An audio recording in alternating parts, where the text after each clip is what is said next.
किसी गांव में एक किसान रहता था जो कि बहुत मेहनती था। वह बड़ी मेहनत से खेतों में अनाज उगाता था और उसकी देखभाल करता था, पर अक्सर ही उसकी फसल खराब हो जाती थी। कभी सूखा पड़ जाता, कभी बाढ़ आ जाती या कभी तेज धूप और कभी आंधी। किसी न किसी वजह से उसकी फसल खराब हो ही जाती थी। एक दिन वो किसान एक पेड़ के नीचे बैठकर अपनी बर्बाद हुई फसल को देख रहा था और तभी वह गुस्से में आसमान की तरफ देखकर भगवान से कहता है कि मालिक, आपको सब बहुत महान मानते हैं और सबसे ज़्यादा ज्ञानी मानते हैं। कहते हैं कि आप सब जानते हैं, लेकिन मुझे ऐसा लगता है कि आपको कुछ भी नहीं पता। मुझे यह लगता है कि आपको तो यह भी नहीं पता होगा कि फसल कैसे होती है। अगर आप यह जानते होते तो हर समय जो बाढ़, आंधी और तूफान आते हैं वह कभी नहीं आते। आप नहीं जानते हैं कि कितना नुकसान उठाना पड़ता है हम किसानों को।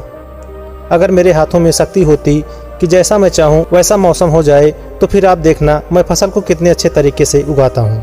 तभी उतने में ऊपर से एक आवाज़ आई, ले मैं तुझे यह ताकत देता हूँ कि आज से तू जैसा चाहे वैसा मौसम करके अपनी फसल को उगा सकता है और अपनी फसलों की हिफाजत कर सकता है।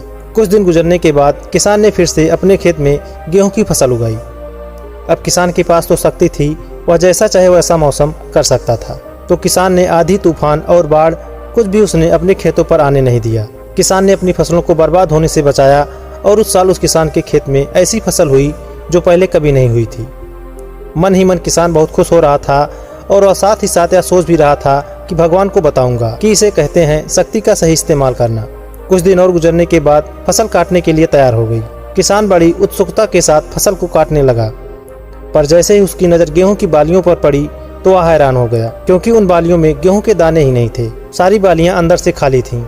अब वह किसान बड़ा परेशान हो गया और फिर से भगवान को पुकारने लगा। जब जोर जोर से चिल्लाकर यह कह रहा था, भगवान शायद तूने मुझे कोई सज़ा दी है, तभी ऊपर से आवाज़ आई कि मैंने तुम्हें कोई सज़ा नहीं दी है, बल्कि इसके जिम्मेदार तो तुम खुद हो। तुमने अपने पौधों को संघर्ष करने का मौका ही नहीं दिया। ना तो तुमने उन्हें आंधियों से जूझने दिया, ना ही तेज बारिश से सहने दिया और ना ही धूप से तपने दिया। एक भी चुनौती का सामना तुमने उन्हें नहीं करने दिया।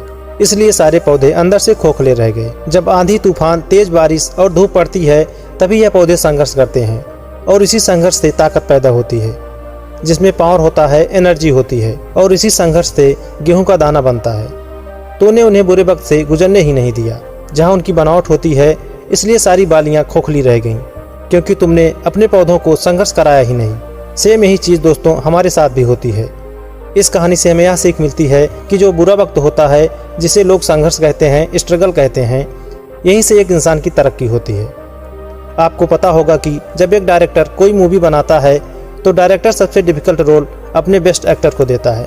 तो जब भी आपको ऐसा लगे कि आपकी ज़िंदगी में तकलीफ़ है, बहुत ज़्यादा प्रॉब्लम है और आपकी किस्मत ख़राब है, तब खुश हो जाइए, क्योंकि उस भगवान ने यह सारी प्रॉब्लम आपकी लाइफ में ही क्यों दी है, क्योंकि उसे पता है कि आप इन सबको पार करके आगे निकल सकते हो।